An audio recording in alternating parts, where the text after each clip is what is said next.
নদীর পাড়ে ছিল একটি ছোট্ট গ্রাম। সেখানেই থাকত মামুন নামে এক ছোট ছেলে। মামুনের খুব প্রিয় ছিল নদীটা। প্রতিদিন স্কুল শেষে সে নদীর পাশে বসে বই পড়ত, ছবি আঁকত, আর মাঝে মধ্যে নদীর পানিতে পা ডুবিয়ে বসে থাকত। একদিন মামুন নদীর পাশে হাঁটছিল। হঠাৎ সে দেখতে পেল এক ছোট্ট পাখি পানিতে পড়ে গেছে। পাখিটি ডানা ভিজে যাওয়ায় উঠতে পারছিল না। মামুন দেরি না করে দৌড়ে গিয়ে পাখিটিকে তুলে নিল এবং তার খাতা দিয়ে আস্তে আস্তে ডানা শুকাতে লাগল। পাখিটি ধীরে ধীরে সুস্থ হল এবং মামুনের কাঁধে বসে টুই টুই করে গান গাইতে লাগল। এরপর থেকে তারা হয়ে গেল ভালো বন্ধু। পাখিটি প্রতিদিন মামুনের সঙ্গে দেখা করতে আসত। মামুন তাকে বিস্কুট খাওয়াত আর পাখিটি সুন্দর সুরে গান শোনাত।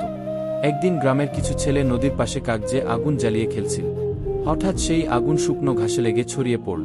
কিন্তু তখন পাখিটি ডাক দিয়ে মামুনকে জানাল। মামুন তাড়াতাড়ি গিয়ে বড়দের ডাকল।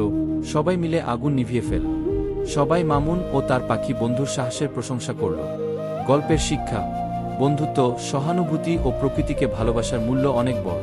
প্রকৃতি আমাদের বন্ধু, আর আমরা যদি ওদের ভালোবাসি, তারাও আমাদের সাহায্য করে।